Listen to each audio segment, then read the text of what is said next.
This is day 8 of my 365-day challenge to earning 1 million. Today day is 8, and in this video I will share one action I took and the one thing I learned and what I will do tomorrow. This is just only intro. और just मैं इसके बारे में थोड़ा सा और बताना चाहूँगा little bit enhance about it कि मैं इस चैनल पे मैंने अपने आप से प्रॉमिस किया है and through this video means मतलब मैं अपनी जर्नी को बताऊंगा. I will share my everything every single day. Like मैं रूटीन्स बताऊंगा what I have done today and what I will do. तो जिस तरीके से नेक्स्ट 1 ईयर में मेरे को 1 मिलियन इन माई अकाउंट मुझे चाहिए और कैसे चाहिए I don't know how it will happen. और ये होगा, ये मेरा बिलीव है. अगर मैं कंसिस्टेंट रहा then it will happen, otherwise if not consistent nothing will happen. तो ये जर्नी है नेक्स्ट 365 डेज के लिए. तो आपको देखना है करना है क्या है कि ज्वाइन करना है कि नहीं करना है, दैट्स अप टू यू. तो आज का टॉपिक तो बहुत सारे हैं. अगर मैं वीडियो इसको कंटिन्यूसली सारे टॉपिक कवर करूंगा तो it will become 1 hours video. So I believe nobody will watch as previous one. Last video कल जो मैंने बनाया था डे 7 का, तो मैंने एटॉमिक हैबिट के बारे में बताया. दैट एटॉमिक हैबिट बुक्स है जेम्स के लिए. That's really wonderful book. I would recommend you go and read that book.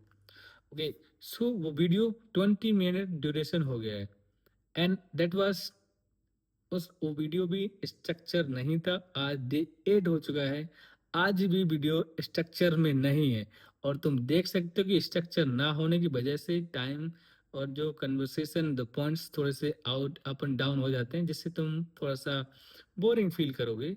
But हाँ, थोड़ा सा मैं स्टोरी आपको बताऊंगा कि ज़्यादा ये वीडियो ज़्यादा बड़ी नहीं करूँगा, शायद 5 से 10 मिनट, क्योंकि टाइम इतना हो चुका है. और टाइम क्यों हुआ है वो बताऊँगा.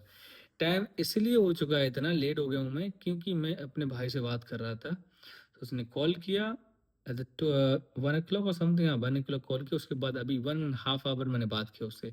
और हम लोग जब कन्वर्सेशन करते तो ऐसा ही टाइम होता है, 1.5 आवर 2 आवर समटाइम. बट क्योंकि हम कन्वर्सेशन जब करते हैं तो एक ना एक टॉपिक पे हम पॉइंट रखते हैं, फिर ये टॉपिक खत्म हुआ दूसरे टॉपिक पे. अभी हमने कन्वर्सेशन में बहुत सारे टॉपिक रखे. फॉर एग्जाम्पल मैंने पेरेंट्स के बारे में टॉपिक रखा. My father does not have the filter. उनके अंदर कोई फिल्टर नहीं है. वो जब भी बात करते हैं क्लियरली, तुमको अच्छा लगे खराब लगे कैसे लगे उनको फर्क नहीं पड़ता. ही डजेंट इंटेंट दैट, मतलब उनका इंटेंशन ये नहीं होता तुम्हें बुरा लगे, बट उनको जो सच लगता है वो वही बोलते हैं. He doesn't like to somebody lie to him. He is like very angry he when he got to know he is lying to him.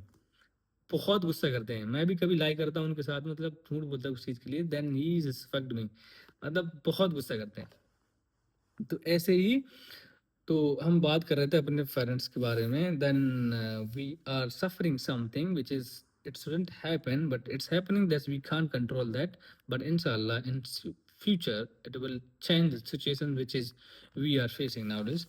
तो हम बात कर रहे थे अपने पेरेंट्स के बारे में, और पेरेंट्स से बात करते करते कहानी कहाँ से कहाँ बहुत सारी घूमी. तो पेरेंट्स पर थोड़ा सा मैं एक चीज़ बताना चाहूँगा. पेरेंट्स, मैं बात कर रहा था अपने ब्रदर से कि पेरेंट्स को तुम एटलीस्ट तुमको पता होना चाहिए तुम्हारे पेरेंट्स क्या पसंद करते हैं. For example eating. मेरे पेरेंट्स को क्या पसंद करते हैं वो सबसे ज़्यादा मुझे पता है, और उसको थोड़ा सा आइडिया कम था. मैंने उसको बताया जब भी घर पे जाओ तो थोड़ा चीज़ें जी लेके जाओ. He loves to eat that. और उनको थोड़ा अच्छा लगता है कि उनके किड्स ये चीज़ें लेके आ रहे हैं. तो I like this is nice nice one.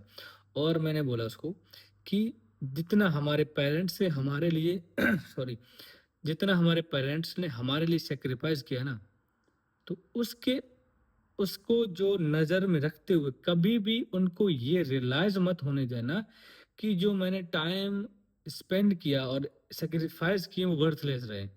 कभी भी चाहे तुम्हें कुछ भी करना पड़े, जमीन आसमान एक करना पड़े और हमें आसमान जमीन एक करना पड़े, कर देना. मैंने just I was sharing with him. मतलब मैं खुद now I am getting that is age so that I can understand the how the parents the sacrificing for the kids. और मैं हर एक बंदे से ये कहना चाहूँगा जो भी इस वीडियो को देख रहा है कि अपने पेरेंट्स को हमेशा इतनी इज्जत दो कि उनको प्राउड फील हो कि हमारे बच्चे ऐसे हैं और इन बच्चों का मैं बाप हूँ और माँ हूँ जो भी है. कभी भी उनको डिसरिस्पेक्ट मत करो, कभी भी जो बोलते हैं क्लियरली सुनो, अच्छा लग रहा है तो ठीक है, नहीं अच्छा लग रहा है तो एक वे होते हैं बात करने के लिए।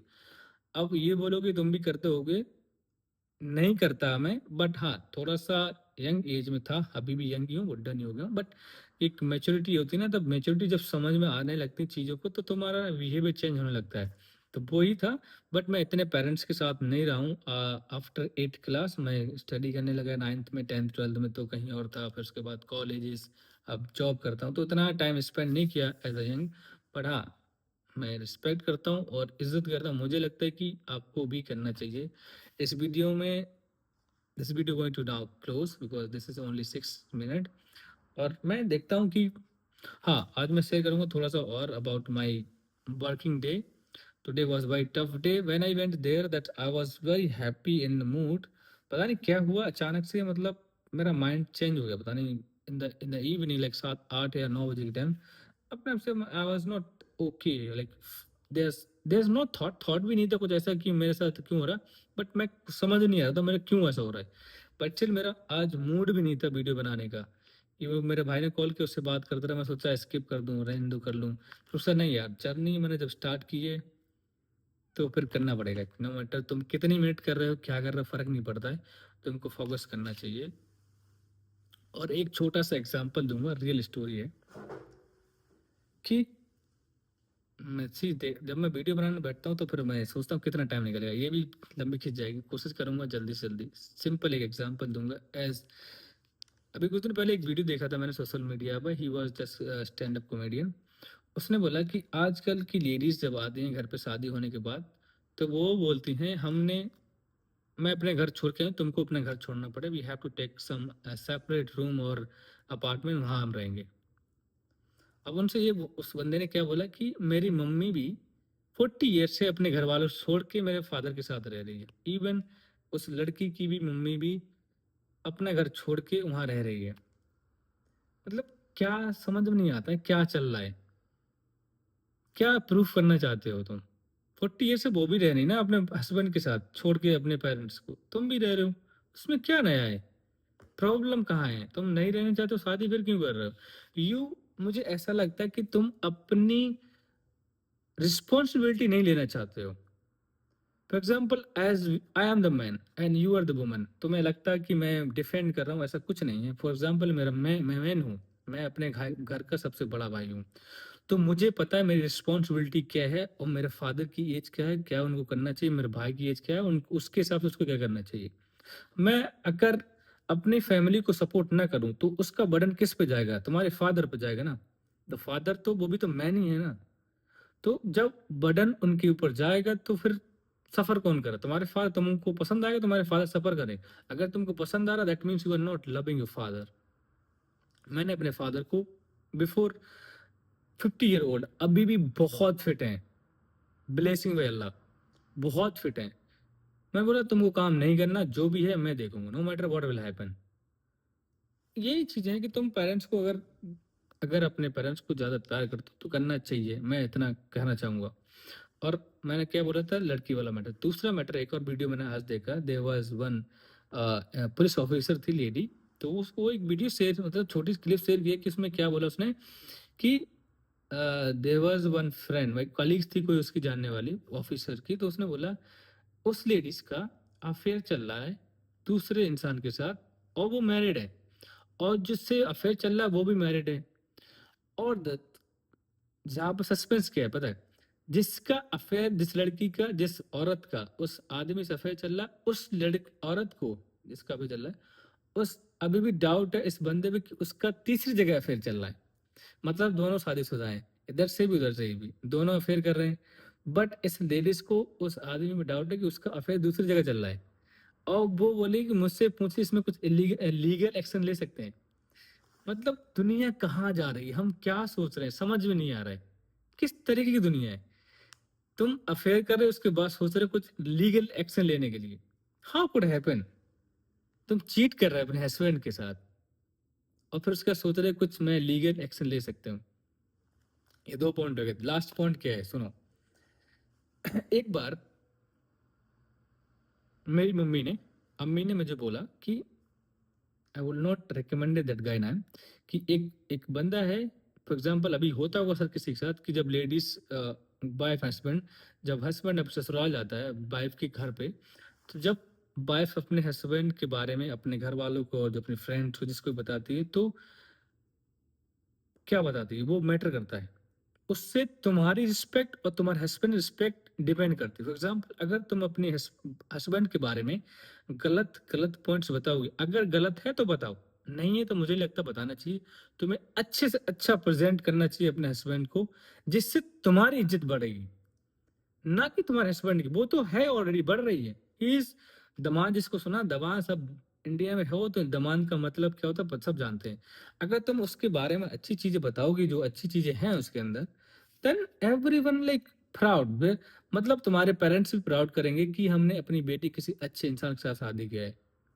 अगर तुम उसी चीज को वो बस उस बंदे के अंदर चीजें नहीं भी हैं, फिर तुम बोलो ये बंदे के ये प्रॉब्लम, ये नहीं करता, वो नहीं करता, फलाना बहुत सारी चीजें, नेगेटिविटी उसके बारे में बताओ, तो तुम्हें क्या लगता है तुम्हारे पेरेंट्स तुम्हें एडमायर कर रहे हैं? नहीं, that you losing your respect to them. तो वो तुमको रिस्पेक्ट कैसे कर सकते हैं? तो मुझे ऐसा लगता है हर एक लेडीज को जब भी जो भी है, और हर एक मर्द को भी, दोनों को डिपेंड करता है, दोनों की अच्छी अच्छी क्वालिटीज हमेशा शेयर करना चाहिए, जिससे एक अच्छा बाउंडेशन बनेगा। नेगेटिविटी हर किसी के अंदर है, we are human, we are not robot. Robot नहीं है कि हमारे अंदर कुछ गलत नहीं हो सकता, नहीं मतलब रोबोट तो नहीं हो सकता, वो तो रोबोट ही है, सॉरी।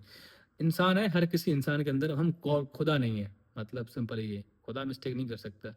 तो वो नहीं जो हम मिस्टेक ना करें। हमें हमेशा अपने अपने गुड पॉइंट्स और एक्टिविटी जो है हमको शेयर करना चाहिए, जिससे हमारा गुड बाउंडेशन रहेगा, हमारा रिलेशनशिप अच्छा रहेगा। और बस इतना ही कहना चाहूँगा कि हमेशा अच्छे से रहो, जो भी है अपने पेरेंट्स पेरेंट्स की इज्जत करो, रिस्पेक्ट करो, जितने से जितने कर सकते हो, क्योंकि हम 1% भी उनको मतलब वापस नहीं दे सकते जितने उन्होंने सफ़र से हमको मतलब रेज किया है। और अपने रिलेशन को हमेशा अच्छा रखो, नेगेटिविटी से दूर रहो। और बस इतना ही, और मिलते हैं नेक्स्ट वीडियो में। Tata bye bye.